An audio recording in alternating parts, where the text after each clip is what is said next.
Colette Martin. I'm an RN of 17 years, 12 years oncology, and the past 5 years I've been a float resource nurse to all the different floors in the hospital. I'm extremely concerned with the idea of mandating this vaccine for our children. The reactions we're seeing in the hospital with adults are terrifying, and they're being ignored. They're being ignored. Just some examples of post-vaccine reactions are blood clots, heart attacks, strokes, encephalopathy, heart arrhythmias such as atrial fibrillation.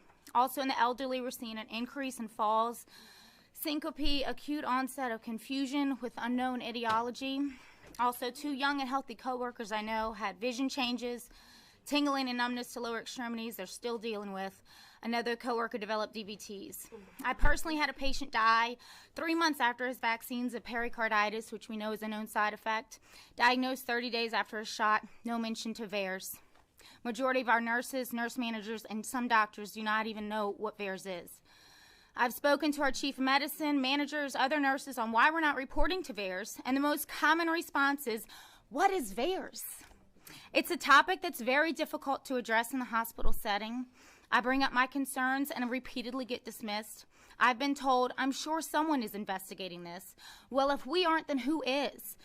Over 18,000 deaths, 1 million permanently disabled, and the CDC admits only 1 to 10% of reactions are even being reported. And the CDC admits only 1 to 10% of reactions are even being reported. And we know that hospitals are not reporting anything. So find as highly disturbing as our treatment protocol.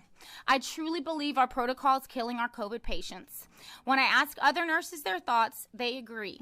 At this point, doctors will admit our main treatment is not working, but it's all we have. We know that's simply not true. It's just what the CDC will allow us to give. Our hands are tied. Just what the CDC will allow us to give. Our hands are tied.